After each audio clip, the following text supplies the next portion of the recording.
أما بعد أعوذ بالله من الشيطان الرجيم بسم الله الرحمن الرحيم الحمد لله رب العالمين الرحمن الرحيم مالك يوم الدين صدق الله العظيم معزز بزرگوں اور ساتھیوں،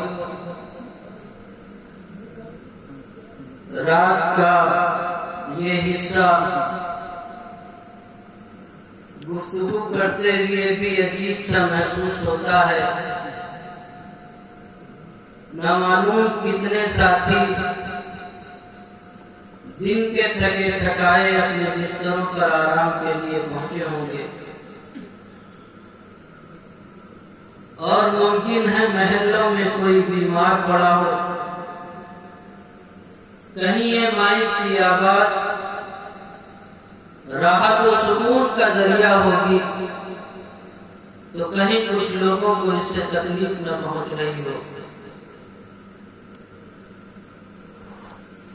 ایسی حالت میں مزید گفتگو کرنے کے بجائے اسی سبق کو دوہرا لیا جائے جو سبق ابھی اس سے پہلے آپ کے سامنے پیش کیا گیا۔ حضرت مولانا محمد سالم صاحب اور عزیز مکرم مفتی حسین صاحب زیدہ مجدوم نے جن موضوعات پر گفتگو کی ہے، ہماری اور آپ کی زندگی کے لیے یہ سبق کافی ہے۔ بس اسی سبق کو اگر مثال کے طور پہ یاد رکھیں تو انشاءاللہ ہماری زندگی کی بھی کایا پلٹ سکتی ہے۔ ایک مثال دے کر کے سمجھایا گیا تھا، اہل بیت کی مثال سفینہ نوح کی طرح ہے۔ یہ دو چار باتیں آپ کے سامنے اس لیے دوبارہ یاد دلا رہے ہیں تاکہ وہ ذہن نشین ہو جائے، بیٹھ جائے دماغ میں، جب بھی کوئی کام کرے تو وہ باتیں یاد آتی ہیں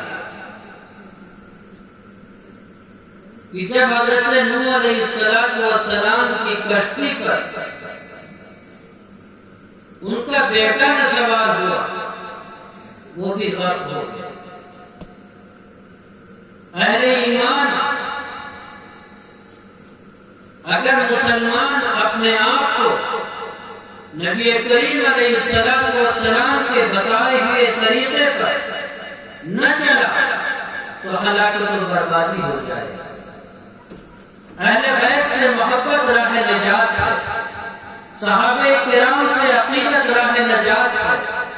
ان تمام لوگوں سے اگر ہماری عقیدت و محبتیں رہیں، ان کی سیرت ہمارے لیے اسوہ بن گئی، نمونہ بن گئی، ان کے طریقے پہ اگر ہم چلتے رہے تو انشاءاللہ نجات ہمارا مقدر ہو جائے۔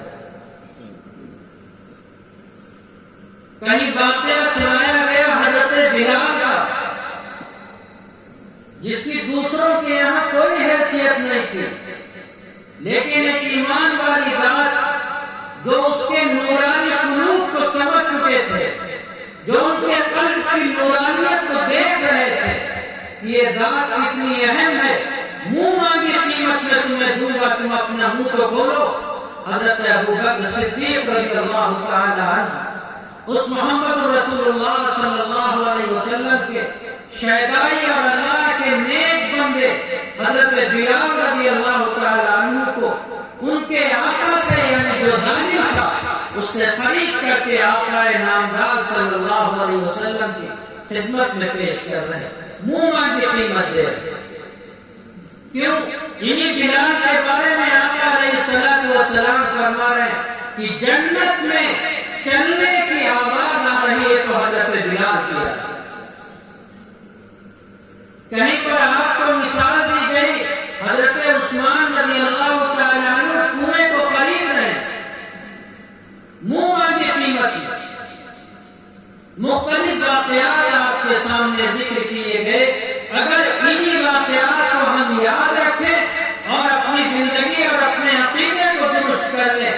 انشاءاللہ ہمارے لیے یہی کشتی نوح کی طرح راہ نجات جا سکتا ہے۔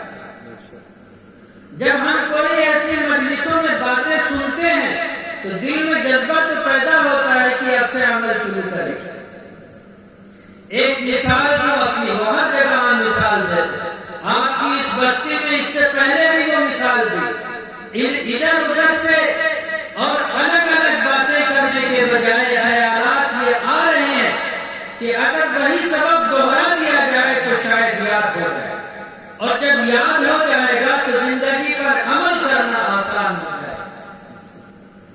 حضرت امام غزالی رحمۃ اللہ علیہ نے ایک مثال دی ہے، جب باتیں سنتے ہیں تو عمل کا دائرہ پیدا ہوتا ہے، لیکن جب مجلس سے اٹھتے جاتے ہیں تو پھر شیطان اپنا کام شروع کر دیتا ہے۔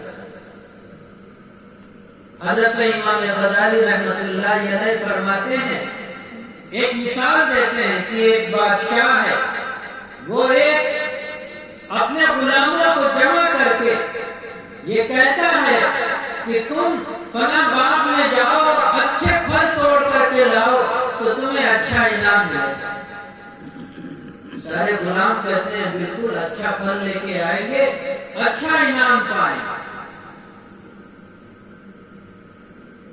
بادشاہ ایک شرط لگاتا ہے، وہ شرط کیا ہے کہ باغ کے جس حصے سے گزر جاؤ گے اس حصے میں واپس مت آنا۔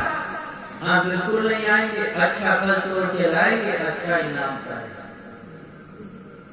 بادشاہ ایک ٹوکری دیتا ہے، باغ میں بھیج دیتا ہے، اور یہ غلام بادشاہ سے وعدہ کر کے آئے، اچھا انعام پانے کی کوشش کرنے کے لیے آئے ہیں۔ باغ میں پہنچ گئے، ٹوکری ہاتھ میں ہے، باغ میں پہنچتے ہیں تو دیکھتے ہیں کہ درختوں پہ کچھ چھوٹے چھوٹے سے پھل ہیں۔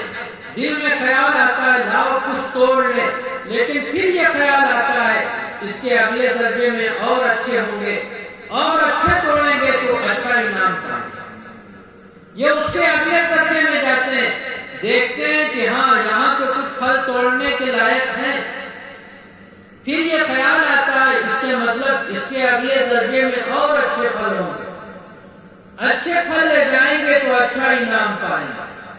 اب یہ جب اس کے اگلے درجے میں جاتے ہیں تو وہاں دیکھتے ہیں کہ ہاں یہاں تو اچھے پھل ہیں، یہاں پورے طور پہ خیال آیا کہ اب ٹوکری کو بھر لے، اچھے پھل لے جائیں گے، اچھا انعام پائیں گے۔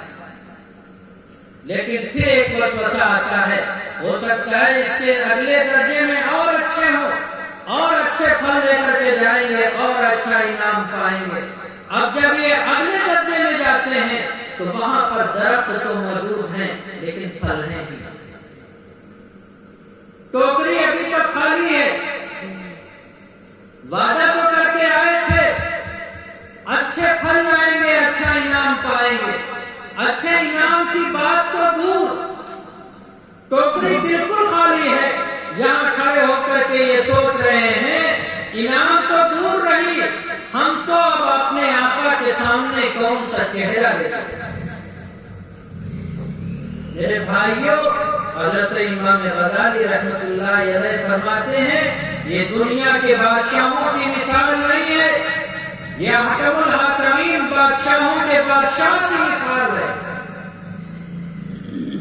وہ غلام کوئی اور غلام نہیں ہے، وہ ہم اور آپ ہیں۔ وہ ٹوکری کوئی اور ٹوکری نہیں ہے، وہ ہمارا اور آپ کا نام اعمال ہے۔ وہ باغ کوئی اور باغ نہیں ہے، وہ یہ دنیا ہے۔ اور جو درجات بتلائے ہیں وہ کوئی اور درجات نہیں ہے، وہ ہماری اور آپ کی عمر۔ جب ہم عمر کے ایک حصے میں چلتے ہیں، کچھ باتیں سنتے ہیں بزرگوں کی تو دل میں خیال ہوتا ہے کچھ نیک کام کر لے، نامہ اعمال میں کچھ تو آ جائے گا۔ شیطان کہتا ہے ابھی تم نے دیکھے کیا، یہ جوانی کی دہلیز پہ قدم رکھتا ہے، وہاں سوچتا ہے اب کچھ کر لوں۔ اس وقت کی عبادت اللہ کو بہت پسند ہے، اب وہاں پر شیطان پھر دھوکہ دیتا ہے، ابھی تو تو جوان ہوا، تو نے دیکھا ہی کیا ہے، دنیا میں موج و مستی کر، آخر میں جا کر کے توبہ کر لے۔ پھر یہ اس سے آگے بڑھ جاتا ہے. نام اعمال میں ابھی کچھ نہیں آتا ہے، رفتہ رفتہ یہ پیر قبر میں لٹک جاتے ہیں، توبہ کا دروازہ بند ہے، اب یہاں شرمندہ ہوتا ہے اپنے مالک کے سامنے. تو بھائیوں، اس مثال دے کر کے یہ سمجھانے کی کوشش کی جا رہی ہے کہ ہم اور آپ جب اللہ کے نیک بندوں کی باتوں کو سنیں، اللہ کے نیک بندوں کی باتوں کو سنیں اور ان کی سیرت کو سامنے رکھیں تو اپنے آپ میں کچھ تبدیلی لانے کی کوشش کریں. صحابہ کرام کی عظمت کو اپنے اندر بٹھائیے. ہمارا عقیدہ ہے کہ انبیاء کرام علیہ السلام کے بعد سب سے